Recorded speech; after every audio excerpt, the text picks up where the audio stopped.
Welcome back, my name is Kerry, and today I'm going to catch you up on the latest information shaking up the prefab home industry. It's been a busy week for offsite construction news, and unfortunately it's not all good. The trend of building homes either partially or completely offsite has been fun to watch lately, with a bunch of new companies entering the space, each with their own new spin on an idea that's been around for decades. Over the last few years, I've been following along with what's going on throughout the space, what's available, who's doing what, and where companies are along the road of taking their product from concept to something that people can actually buy. It's an exciting time, which has led to some interesting comments and the occasional tap on the like button for the YouTube algorithm. It appears I need to add companies that didn't make it to the list of what I'm following, as one California-based company announced they're winding down production. Today, what I'm going to do is give you the very latest announcements from across the industry this week, because it was a doozy.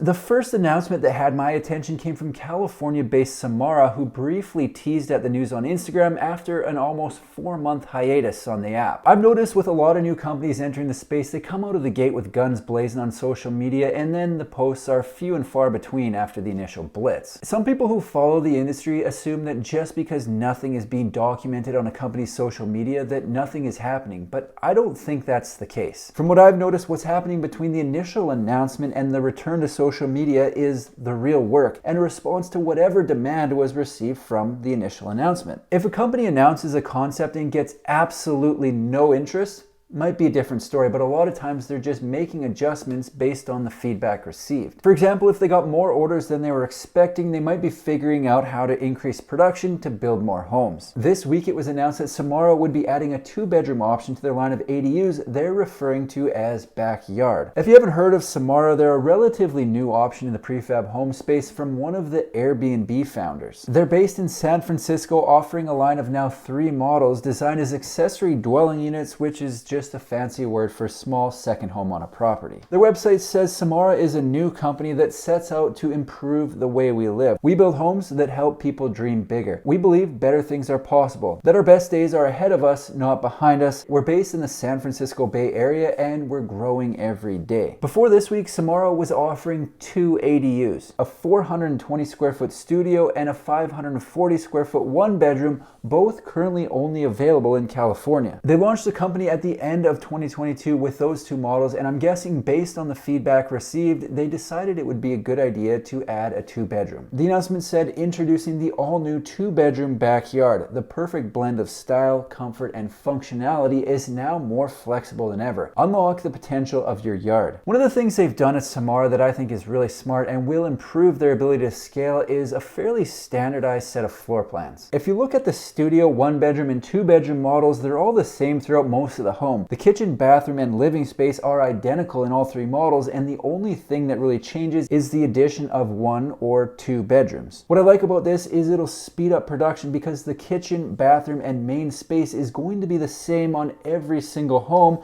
and they're just adding size and an extra wall on either end for the larger 2 models. It would kind of be like if Burger King only offered the Whopper, Whopper Double, and Whopper Triple. Nothing else. They know every build is going to be a Whopper with 1 to 3 patties. Who do you think is going to pump out burgers faster? Regular BK with a ton of different configurations, or Whopper only BK?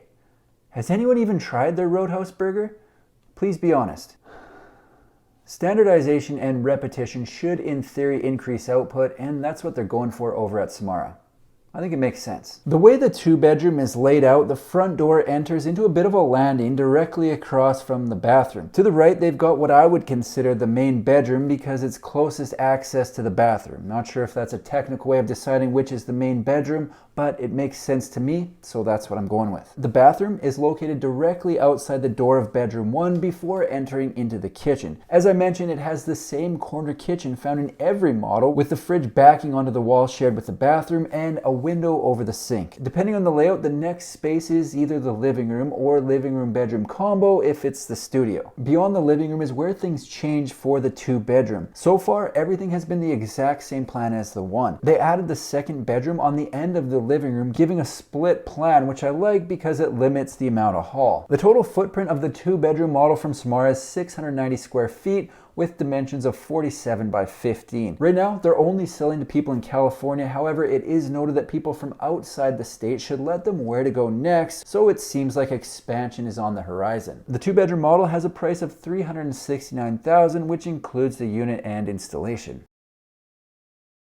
The next bit of news that I think people will be interested to hear about comes out of Las Vegas from a company you might have heard of called Boxable. If you've been following along with Boxable or even have your name on a waitlist for your own casita, you might be wondering when. They've now got 2 factory spaces, both in Las Vegas, but at the time of recording this video, to my knowledge, casitas aren't shipping to what I'll refer to as retail buyers just yet. What I mean by retail buyer is someone looking to purchase a casita for themselves for whatever use they see fit. Basically, not a developer or government agency. An article was recently sent my direction with some good news that indicates they're making steps in the right direction of getting these homes to buyers. To my understanding, the issue preventing Boxable from selling and shipping homes to retail buyers on the waitlist is the modular certification. Apparently, one of the missing pieces of the puzzle they've been waiting for was getting their structural insulated panels approved under the International Building Code, which is now done. In the article that came out last week, the co-founder Galliano was quoted saying, "This is a major milestone in Boxable's plan to deliver affordable homes.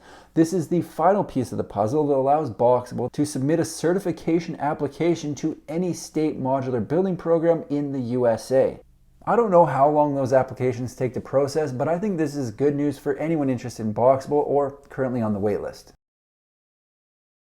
Last but not least, I saw in Builder that California-based Techra will dissolve and wind down operations by the end of June. I don't like to see companies closing their doors and feel for all the people working there, but I do think it's important information because the reality is not every company is going to make it. Techra described themselves as a fully integrated off-site solution. They leverage technology, advanced and proven construction methods that have been around the world for more than half a century to effectively improve productivity, build more sustainably, and address the need for more affordable housing. They fully integrated the concept, design, and engineering of their products with highly automated manufacturing under factory controlled conditions. How this worked is they would deliver structural elements of a building, including prefabricated wall panels, floor panels, roof trusses, and all other relevant building materials to a job site for rapid on-site assembly, which in theory sounds like a great idea. The business model is a bit different than the 2 other companies mentioned in this video. This is more of a kit of parts as opposed to a fully finished or nearly finished home. In a statement to Builder, Louisiana Pacific Corp, the majority owner of Techra, said, "The board of directors has come to the difficult decision to cease operations and dissolve the company. Through its off-site approach to commercial and residential framing, Techra has offered prefabricated panelized construction systems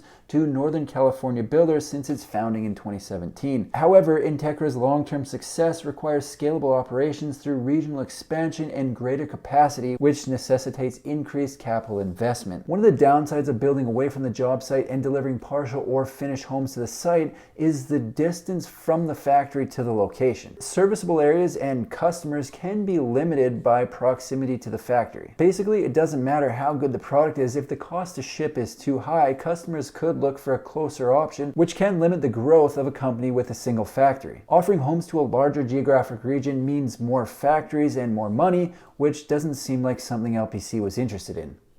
Fair enough. Another busy week in the offsite construction industry with a ton going on. One of the newest companies in the space have added to their model line with the addition of a 2-bedroom. Boxable gets one step closer to modular certification, and Techra has decided to dissolve and shutter down. It's going to be interesting to see what happens with a cooler housing market. Will there be as many new companies entering the space, or will more decide to pack it in? All I know for sure is I'll be following along with everything going on and posting updates right here on my YouTube channel. That's all I've got for today. If you like manufactured home videos, make sure to subscribe to my channel because I've got new ones coming out every single week. Thanks for watching.